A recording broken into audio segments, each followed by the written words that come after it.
Je vous présente tout d'abord Moussa Al-Hamdi, étudiant en première année de thèse au laboratoire de paramétrologie médicale, biomolécules et biotechnologie. Je vais vous présenter mon travail intitulé Ministère de la technique HRM, AIGN, pour le génotypage des molécules génétiques conjuguées et la détection des mutations. On commence par une petite introduction sur les SNP. C'est la forme de variation la plus abondante dans les humains. Parmi les objectifs principaux de l'analyse des cycles, c'est l'étude de la susceptibilité génétique de maladies humaines complexes. Donc, plusieurs techniques sont utilisées pour le génotype telles que le séquençage, PCR, RTP, TC-Tachman, spectrométrie de masse plus ADN, etc. Donc, ces techniques sont efficaces. Cependant, elles sont pour la plupart coûteuses, lourdes et exigent souvent des manipulations post-PCR, post-amplification. Alors, la technique HRM se distingue par sa simplicité et son faux réduit. En général, il suffit de 90 minutes à 120 minutes pour l'amplification et le génotypage. Elle présente un faible risque de contamination. C'est les closed tube technique, ça veut dire que c'est une technique à tube fermé, donc ne nécessite pas de manipulation post-PCR. Et c'est une technique non destructive dans le sens où on peut utiliser des échantillons pour un séquençage ultérieur, par exemple. Et elle présente surtout un excellent rapport coût-efficacité. Donc, un petit historique, c'est une extension de l'analyse classique des groupes de fusion. C'est une méthode relativement homogène mise en place pour la première fois en 2003. C'est le résultat de la collaboration entre le laboratoire d'analyse d'ADN de l'Université de l'Utah et de la compagnie Biotechnologie. Donc, elle a été appliquée, elle a discuté à plusieurs domaines, notamment génotypage des SNP, détection de variants, identification d'espèces et même pour la mutilation de l'ADN. Donc, High Resolution, c'est quoi? En quoi consiste? Donc, en français, si on va traduire, c'est fusion à haute résolution. Donc, elle est basée sur la fusion de l'ADN. Donc, cette méthode caractérise les échantillons d'acides nucléiques pour leur comportement à la dissociation ou melting, qui peut augmenter standard en température. Donc, la discrimination se fait principalement en fonction de la température de fusion pour les homozygotes et la durée des courbes de fusion pour les hétérozygotes. Donc, le choix de l'agent intercalant, c'est un choix déterminant parce que pour l'efficacité de la sérum, il faut utiliser un agent intercalant saturant. En fait, la différence entre l'agent saturant et non saturant, c'est que l'agent non saturant, par exemple le Evagrine, il a la propriété de se réincorporer durant la fusion de l'ADN. Ce qui va donc fausser le signal de fluorescence qui ne serait pas proportionnel c'est-à-dire à la quantité d'ADN réellement négative. Par contre, si on utilise un intercalant saturant, tel que le Evagrine que nous avons utilisé, donc il n'a pas la propriété de se réincorporer, et on obtient une diminution en signal de fluorescence proportionnelle à la quantité d'ADN dénaturé. Donc, nous avons appliqué cette technique pour les types de 3 gènes, le gène USP3 avec le polymorphisme AC sur le gène APH avec un polymorphisme AG et le gène USP40 avec le polymorphisme aussi AG. Le premier gène, c'est l'acide peptidique hydrolase, il est localisé sur le chromosome 3 alpha. Le polymorphisme, c'est une substitution de type AG, c'est une petite transition. Le deuxième, c'est la glutine spécifique protéase.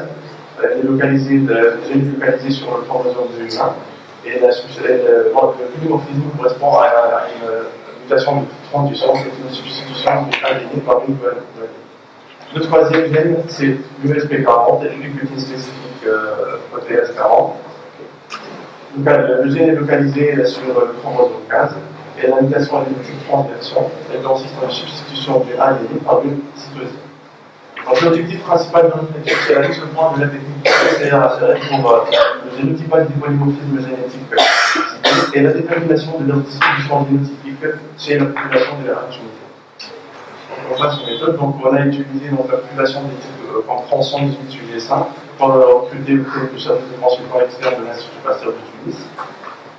Donc, un accord a été obtenu suite à une demande déposée pour une évaluation complète d'éthique auprès de la comité d'éthique de l'Institut Pasteur de Tunis. Donc, vu que ces 3 polymorphismes n'ont jamais été amplifiés auparavant par une PCR, ils ont fait l'objet d'une étude analysée par le Next Generation Sequencing. Donc, il n'y a pas eu de groupe d'avance conçu spécifiquement pour ces 3 polymorphismes. Donc, on a utilisé le logiciel Primacy et NetPilot pour le choix des groupes d'amorces. Donc, le choix était le groupe d'amorces, il fallait choisir des amorces bien spécifiques pour une analyse HRM. Donc, une DM comprise entre 55 et 60 degrés Celsius. Taille de l'empicon compris entre 100 et 150 heures de base, pourcentage important en essai pour une meilleure stabilité des amplifiers, et une faible possibilité de formation de dimère ou de colonisation. Donc maintenant on passe à la technique HRM. Donc cette technique elle consiste en la première étape, c'est une amplification en temps réel. Une fois qu'on a les amplifiers, ils seront soumis à une montée standard en température de l'ordre de 0,2 degrés Celsius par seconde. C'est l'étape de dénaturation ou fusion. Donc au fur et à mesure de l'augmentation en température, il y aura rupture des liaisons hydrogènes. Donc séparation des deux brins, libération de l'avion intercalant qui devient ainsi sous sa forme de fluorescence. Donc au fur et à mesure de ce processus, l'instrument va détecter la fluorescence pour finir par tracer cette courbe descendante qui est la courbe de fusion, qui sera caractéristique de chaque séquence significative. Donc ces courbes seront analysées par la logiciel approprié, la logiciel d'analyse de courbe de fusion de notre évolution. Donc sous forme de courbe de normalisation qui consiste donc voilà les courbes de normalisation consistent donc à analyser avec précision la zone active de fusion pour limiter la dispersion entre les échantillons et éliminer c'est-à-dire la différence en fluorescence, en niveau d'amplification. Par la suite, pour une meilleure visualisation, on passe aux courbes de différence. Donc, qui consiste à soustraire l'un des génotypes, par exemple, dans les cas ici, pour une meilleure visualisation. Donc cette technique permet de détecter les différents clusters. Par exemple, dans le cas de SNP, ce sont les génotypes. Ce sont les génotypes. Mais par contre, à ce stade, il n'est pas possible d'attribuer à chaque groupe son génotype. Donc il faut donc détecter, identifier au préalable des contrôles positifs qui vont accompagner chaque rame de PCR pour servir de référence lors de l'attribution des génotypes. On passe au résultat. Donc là, on commence avec le gène USP, le polymorphisme du gène USP3. Donc on a commencé par l'identification du gène. Donc les contrôles positifs, on les a identifiés par PCR FFP pour USP3. Après, on a choisi l'enzyme AI1 pour la gestion des produits amplifiés. Nous avons détecté donc, le génotype AA avec une bande de 66 caractérisée, le génotype C caractérisé par une bande de 97 vers de base, et le génotype AC de 97 et 106. Donc, à noter qu'il y a seulement 9 paires de base de différence, donc il fallait utiliser le gène métaphore 4% pour détecter ces 9 paires de base de différence. On passe à l'analyse. Une fois identifiés donc, les contrôles positifs, comme on a expliqué, ils vont accompagner chaque gramme de PCR. Maintenant, on passe à la QPCR HRM. Donc, la première étape, c'est une amplification. Donc, on les montre plus courte là pour 35 échantillons. Une fois amplifié, on passe à l'analyse des courbes de normalisation. On a bien détecté les trois clusters et tout en se référant au contrôle positif, on attribue des génotypes. Et voilà les courbes de différence qui montrent une meilleure visualisation des trois génotypes. Donc, ces résultats nous ont permis de déterminer la distribution génotypique du polymorphisme étudié chez la population générale tunisienne. L'ALEL A est présenté avec un pourcentage de 65% et l'ALC est présenté avec un pourcentage de 34,4%. Maintenant, on passe au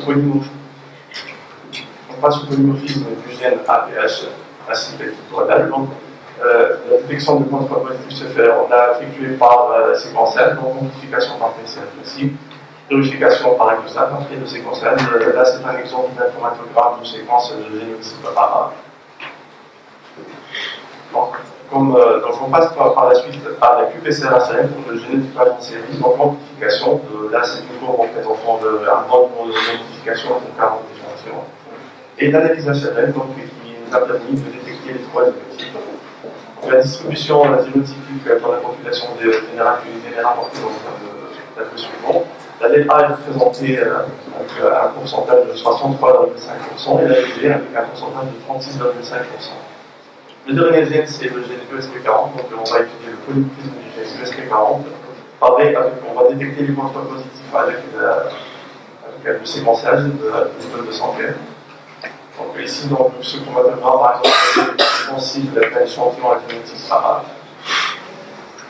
La QPCR, donc l'amplification, toujours en temps réel, suivie donc de l'analyse HRM. Et on a bien donc identifié aussi les trois génotypes pour ce dernier polymorphisme.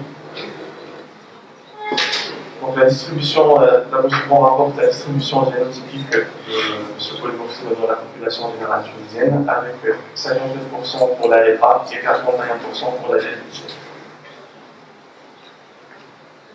Alors, accidentellement, lors de l'identification du contrôle positif du gène ESP40 par séquençage, on a détecté une deuxième mutation. C'est un SNP supplémentaire qui est en aval de le SNP qu'on a étudié. Donc on s'est intéressé, donc on s'est dit qu'on va voir ce qui va changer au niveau des courbes HRM. Donc on a analysé ce même échantillon par HRM et on a trouvé que cet échantillon forme bel et bien un cluster isolé qui est différent des trois génotypes. Donc ce travail est le premier à avoir identifié ces trois polymorphismes par QPCR HRM, et cette approche se distingue des autres techniques de génotypage par sa simplicité, son efficacité et son coût réduit. L'échantillon présentant un cible secondaire détecté par séquençage a généré une courbe différente de celle des trois génotypes et a formé un cluster séparé au long de l'analyse HRM, suscite énormément de la sensibilité de la technique et de la possibilité de l'appliquer pour la recherche de mutations, c'est-à-dire en une technique de pré-séquençage. On détecte les candidats pour les séquençages par HRM, par la suite on passe à l'HRM pour gagner en temps et en coût. Alors, comme toute technique est présente, et la limite de technique, c'est qu'on a eu par exemple trois échantillons qui n'ont pu être discriminés à cause de leur faible niveau d'amplification. Donc, elle est limitée par un faible niveau d'amplification. En plus, elle est limitée par les slips de classe 3 de type CG et de classe 4 AB. Parce que dans ces slips, les formes homozygotes sont difficiles à distinguer compte tenu de la faible différence entre elles. Si on a par exemple une cytosine, elle sera avec guanine, il y aura toujours trois liaisons hydrogènes entre les deux. Par exemple, si c'était le cas, par exemple, AC, il y aura A, 3 liaisons avec AG, T, 2 liaisons avec A. Là, on peut détecter une différence entre la substitution. Alors, en conclusion, donc, ce travail nous a permis la mise en place d'une technique de génotypage efficace, la QPCR-HRM, la détermination pour la première fois de la distribution des notifications de ces trois polymorphismes chez la population générale tunisienne, et aussi on a montré l'intérêt de cette technique dans la découverte de nouveaux polymorphismes en sélectionnant des échantillons candidats au séquençage. En perspective, nous envisageons d'inclure ces résultats de génotypage dans une étude de 4 témoins pour analyser l'association de ces trois polymorphismes génétiques à l'arctocolitoneurose en Tunisie et la mise au point du QPCR HRM triplex pour l'amplification et le génotypage des trois polymorphismes étudiés simultanément. Donc ce travail s'inscrit dans le cadre d'un projet collaboratif interne financé par l'Institut Pasteur de Tunis et intitulé Étude des facteurs de risque génétique et microbiologique associés à l'arctocolitoneurose en Tunisie. Donc coordinateur Dr. Bachar. Donc voilà, je vous remercie de votre attention.